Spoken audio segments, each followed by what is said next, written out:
మాట్లాడాల్సిందిగా కూర్చున్నాను. సమయ పాలన అనొచ్చు అంటారో తెలియదు. తెలంగాణ బొడ్రాయి.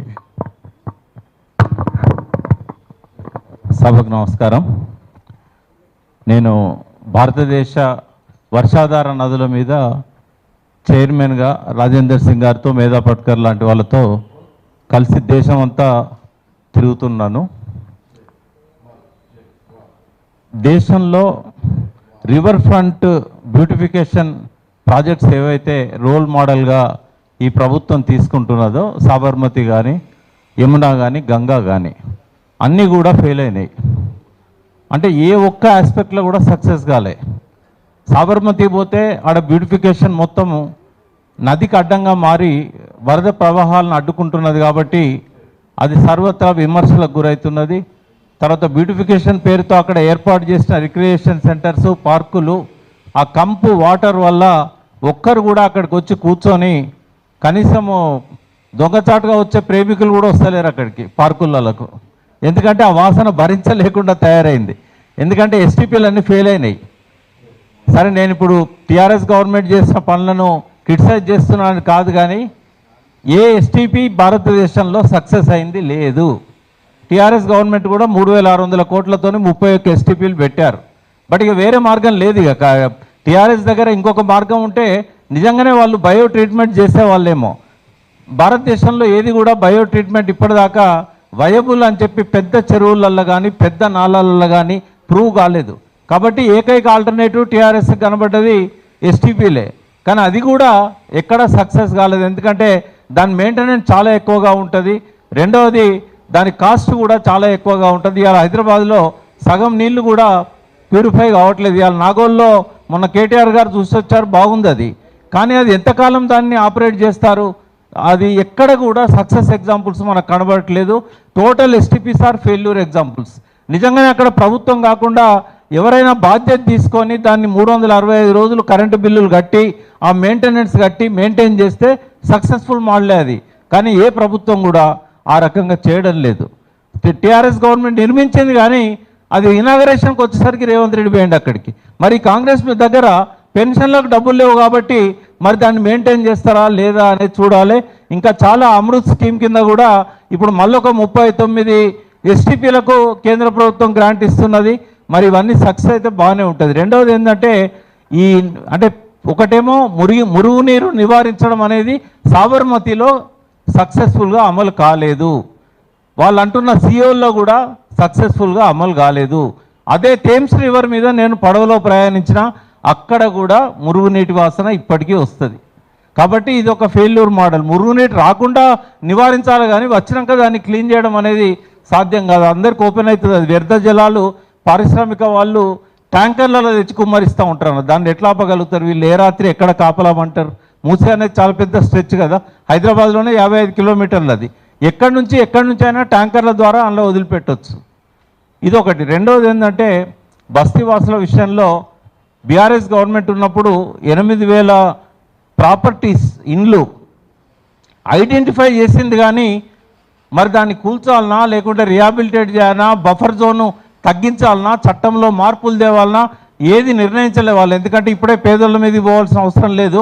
ముందు మనం ఈ మురుగునీటిని ఆపుదాము, ముందు ఈ మూసీలో ఉన్న లోతట్టులో ఉన్న వాటిని మనము అంటే రివర్ బెడ్లో ఉన్న వాటిని క్లియర్ చేద్దామని అనుకున్నారు. వాళ్ళ ముందున్న సమస్య ఏంటంటే బస్తీవాసులు ప్రశ్నించండి, అడగండి, నిలదీయండి. మనం మూసీకి బయట ఉన్నాం, ఎంక్రోచ్మెంట్సే కావచ్చు, మూసీ ఒడ్డుకు బయటనే ఉండొచ్చు గుడిసెలన్నీ.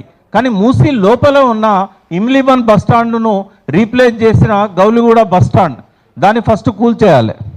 గౌలిగూడ బస్టాండును ఏ నీటిపారుదల పర్యావరణ నిపుణుడు కూడా ఒప్పుకోడు. నదిలో ఇందాక సజయ్ గారు అన్నారు, నదికి కూడా జీవం ఉంది, నదిని బతకనివ్వాలి. నది అనేది 84 లక్షల జీవరాశులకు నిలయం. అది బయోడైవర్సిటీ ఉంటుంది. ఈ భూమి మీద బతికే ఒక్కొక్క మనుషులకే కాదు కదా, ఈ సమస్త జీవరాశులకు ఉంది కదా. మరి వాటిని అన్నింటినీ ఇవాళ ధ్వంసం చేసి బస్టాండ్ కట్టారు అక్కడ. సరే, కట్టింది ఏ గవర్నమెంట్ అయినా కూడా బస్తీలను గుల్లగొట్టే ముందు నది మధ్యలో ఉన్న ఇమ్లీబన్ బస్టాండ్ను కూల్చేయాలి, తర్వాత కట్టిన మెట్రో స్టేషన్ను కూల్చేయాలి, తర్వాత నది మధ్యలో కట్టిన గుళ్ళను కూల్చేయాలి, మసీదులను కూల్చేయాలి, చర్చిలను కూల్చేయాలి. నది యొక్క లైఫ్ను కాపాడాలి. నేను నది ప్రేమికుని, నది బిడ్డను. నాకు వేడితో సంబంధం లేదు. ఆడ గుడి ఉన్నా, మసీదు ఉన్నా, చర్చ్ ఉన్నా, ఆడ టీఆర్ఎస్ కట్టినా, కాంగ్రెస్ కట్టినా, నది రివర్ బ్యాంక్స్ మధ్యలో ఏది ఉన్నా కూల్చేయాలి. అవి కూల్చిన తర్వాతనే బస్తీలకు అడుగు పెట్టాలి. ఈ డిమాండ్తో పోవాలి మనం. ఎక్కడ చెప్పిండు, ఏ పర్యావరణవేత్త చెప్పిండు నది మధ్యలో బస్ స్టాండ్ కట్టమని?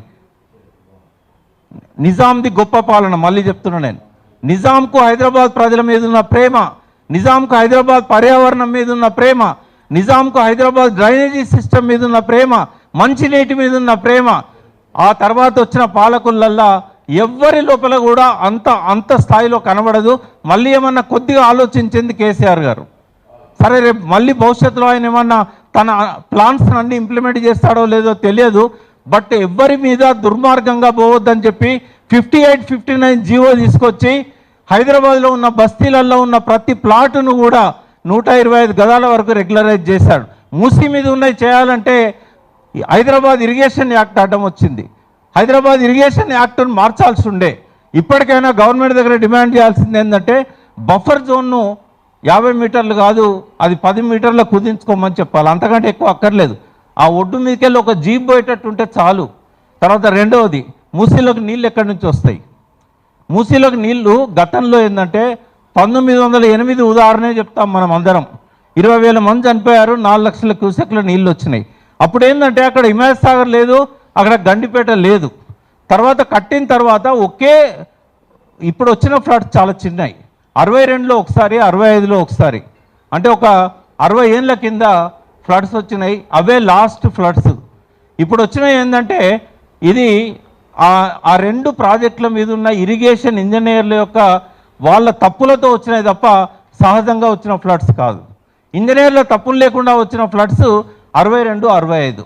ఇప్పుడు ఏం చేయొచ్చు? ఒకవేళ ఇరిగేషన్ ఇంజనీర్లు తప్పు చేద్దామన్నా కూడా పైనుంచి నీళ్ళని రాకుండా మనము ఎక్కడికక్కడ భూగర్భ జలాలను పెంచవచ్చు. గతంలో ఒక జీవో ఉంది, 111 జీవో అనేది, అది ఇప్పుడు డైలమాలో ఉంది. కేసీఆర్ దాన్ని ఎత్తేయాలనుకున్నాడు, కానీ తర్వాత ఆయన పరిపాలన పోయిన తర్వాత రేవంత్ రెడ్డి దాన్ని ఇప్పుడు ఏమీ ఫర్దర్గా ముందుకు తీసుకెళ్తున్నట్టు కనబడట్లేదు. ఆ జీవోలో ఉన్నదాన్ని కొంత సవరించి లంగ్ స్పేస్ క్రియేట్ చేసే విధంగా ఆ హిమాయత్ సాగర్ అండ్ ఉస్మాన్ సాగర్ పై ప్రాంతంలో కొంచెము మార్పులు చేసుకోగలిగితే, ఉదాహరణకు మూసి పుట్టిన అనంతగిరి నుంచి, అదేవిధంగా ఈసా నది పుట్టిన దగ్గర నుంచి ఈ రిజర్వాయర్ల వరకు కూడా ఎక్కడికక్కడ వాటర్ హార్వెస్టింగ్ స్ట్రక్చర్ చేసినట్టయితే ఎక్కడ పడ్డ వర్షం అక్కడనే ఇంకుతుంది. ప్రజలందరూ కూడా అనుసరించాల్సిన విధానం కూడా అదే. खेत का पानी खेत में, शहर का पानी शहर में, नहर का पानी नहर में, गाँव का पानी गाँव में. ఎక్కడ నీళ్ళు అక్కడ ఇంకినట్టయితే మూసికి వరదలు వచ్చేది లేదు, ఈ బస్తీలు మునిగిపోయేది లేదు, కొట్టుకుపోయేది లేదు. ఇందాక ఆమె చెప్పినట్టుగా ఇవన్నీ కూడా కమిషన్ల కోసం స్ట్రక్చర్లు, ఆ స్ట్రక్చర్ల కోసం లోన్లు, ఇంతకు మించి వేరే ఏదీ లేదు. ఎవరు అడగట్లేదు హైదరాబాద్ బ్యూటిఫికేషన్ కోసం.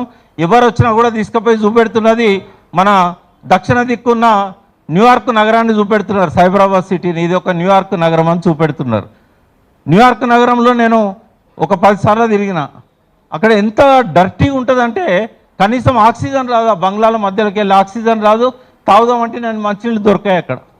అదేమన్నా గొప్పగా ఉన్నది. హడ్సన్ నది అని న్యూయార్క్ పక్కనే ఉంటుంది. కంపు కొట్టే నది హడ్సన్ నదిలో మనం 5 నిమిషాలు కూడా బోట్ ప్రయాణం చేయలేం. అదేదో గొప్పగా ఉన్నట్టు, సియోల్ గొప్పగా ఉన్నట్టు, ఇదంతా అంబగ్. ఇదంతా ఏంటంటే డబ్బుల కోసం చేస్తున్న డ్రామా ఇది. ప్రజలు పెద్ద ఎత్తున తిరుగుబడితే తప్ప ఇది ఆగదు. ఇప్పటివరకు ఏడీబీ లోన్ రాలేదు. జనవరి 26న ఫార్మల్గా అప్రూవల్ ఇచ్చినట్టుగా చెప్పారు. అది మీ గుడిసెల మీద కాదు. అది ఫేజ్ 1 అనేది బాపుఘాట్ కంటే పైనున్న ప్రాంతం, up to Himayat Sagar, up to Gandipet. అక్కడ మాత్రం కొంతమందికి ప్రమాదం ఉంది. దాన్ని పరిరక్షించడానికి మనందరం కూడా పోవాలి. ఈ మూసి డెవలప్మెంట్ స్కీమ్ అది ఈ ప్రభుత్వం కానీ రేపు మళ్ళీ టీఆర్ఎస్ ప్రభుత్వం వచ్చినా కూడా గట్టిగా వ్యతిరేకించాల్సిందే. ఏ గుడిసెను కూడా కూల్చడానికి ఒప్పుకునేది లేదు. ప్రభుత్వాలు ప్రజల ఆలోచనల ప్రకారం పనిచేయాలి తప్ప వాళ్ళు ఇష్టం వచ్చిన ఆలోచనలను ప్రజల మీద రుద్దడానికి కాదు. ప్రజలు ఇన్యాక్టివ్గా ఉంటే వాళ్ళు ఇష్టం వచ్చింది చేస్తారు. ప్రజలు ఆర్గనైజ్డ్గా ఉంటే కొట్లాడితే ఎవరు కూడా ముందుకు రారు. ఎందుకంటే వాళ్ళకి కావాల్సిన ఓట్ల కోసం ఎంత వెనక్కైనా పోతారు వాళ్ళు. ఆ ఓట్ల సత్తా ఏందో మనం చూపెట్టాలి. డబ్బులు తీసుకోకుండా మనం పౌరుషంగా ఉంటే ఏ నాయకుడు కూడా మనల్ని అలా గుడిసెలు కూడగొడతామని లేకపోతే ఇంకోటి చేస్తామని చెప్పి ముందుకు రాడు.